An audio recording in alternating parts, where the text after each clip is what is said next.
Okay. Good afternoon, everyone. Thank you for joining the Ways and Means Local Revenue Subcommittee. I'm Delegate Kent Roberson, your chair. We'll be considering one bill on this afternoon, HB 1611. I'll turn it over to Council, Mr. Ward, who can share what the bill does and the proposed amendment. So the bill is about the property tax credit for disabled veterans and surviving spouses, and this is specifically for disabled veterans whose percentage of disability is less than 100%, because 100% disabled veterans aren't eligible for a statewide mandatory property tax exemption. So this is a local enabling credit for counties and municipal corporations. And currently there's a $100,000 income limit to be eligible for the credit. And the bill repeals that maximum income and allows the counties and municipalities to set their own income limits if they choose. The amendment that, I'm sorry, is not actually quite drafted yet, but I'll describe it for you, would change the income limit to 150,000 if the individual is filing an individual income tax return, and it would be 300,000 if the person is filing a joint income tax return. Is there a motion on the amendment? Amendment. I think that was favorable. You froze a little bit, Delegate Feldmark. So that's a motion. Yes, move the amendment. Move the amendment. Thank you, Mr. Is there a second? I can second. Okay, thank you. I got 2 seconds. Any discussion on the amendment as discussed? All right. I do have a question. Go ahead, Doug Williams. I like it up to the 150,000, but then it said for both experience. Is that like a husband or wife to 300,000? Should explain, just explain that part. Where it goes from 150 with the to 300. Right. So if somebody's filing jointly, the income of both spouses is reported on the income tax return, on one income tax return, and you can't separate out whose income is whose. So this is just establishing that a separate limit for people who file joint returns. So that way there's not a penalty if they happen to be married. And it would also allow them to prove what their income is. And the other question is that the way the bill is written, it's up to the counties. Each county will set their tax rate. So is that correct? That's how the bill came in, but that's not that with the amendment, that would no longer be the case. There would be a the income limits that I mentioned would be the statewide maximum. And so that would be mandatory. Okay. And just to add clarification, Delegate Williams, the current limit current law has it set at $100,000. So we're just increasing it from 100,000 to 150,000. Okay. I have a question. I saw Delegate Young first, and then I'll come to you, Delegate Long, and then Delegate Hartman. Go ahead, Delegate Young.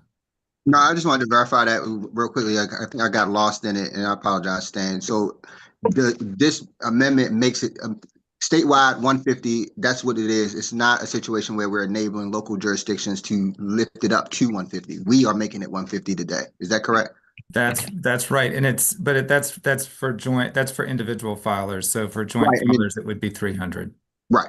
Okay, thank you. Yep. And then going to Delegate Young's point, though, Mr. Ward, the counties can choose to use this. They can still choose to use that tax credit. Am I correct? That's right. Yeah, this is an optional tax credit. So this is just if they choose to enact it, then the income limits would apply. But it's not mandatory that they do the credit, correct? No, that's what I wanted clarification on right there. Thank you. Yep, that's what I figured you were asking. Thank you, Mr. Young. Delegate Long. I had 2 questions. One, what is the percentage of disability do they have to have in order to be entitled to this? Right. So it's it's specified in the bill. So It's 100%, I believe. No, 100%, sir? No. So that the 100, sorry. if you're 100% disabled, then you're eligible for a statewide mandatory property tax exemption. So this credit is for people whose disabilities are less than 100%. So under this is current law. So you get a 50% property tax credit if your disability rating is at least 75%. And you get a 25% property tax credit if your disability rating is at least 50%, but not more than 74%. Okay, thank you. Sure. Delegate Hartman.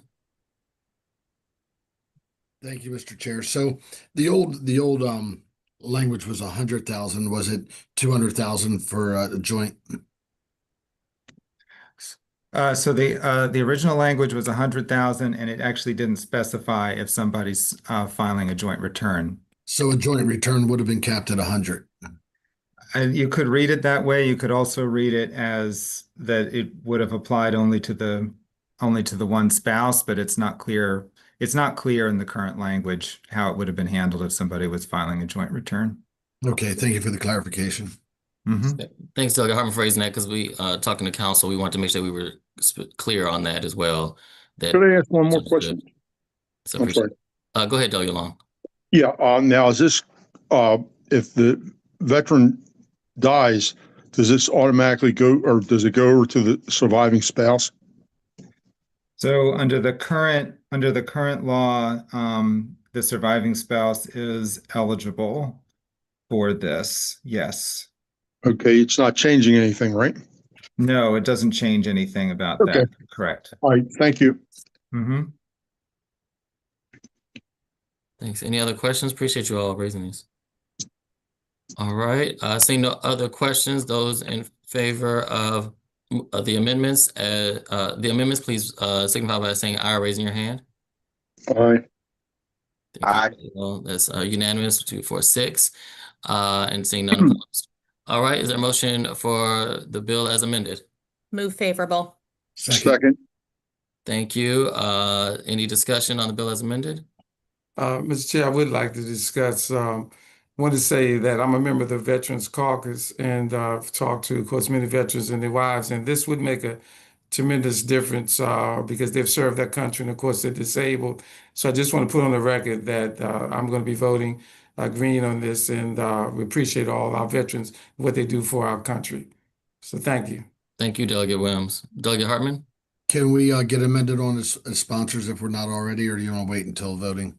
We'll do that during voting, so I'll make sure we raise that as well. Thank you. Yes, sir.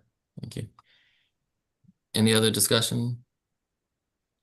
Hearing none, all those in favor, please signify by saying aye or raising your hand. Aye. Aye. Thank you. I heard Delegate Long and Delegate Young, everybody else with a hand. That's unanimous with 6. It is moved favorable. Thank you all so much for being efficient. We will see you at full committee at 2:15 for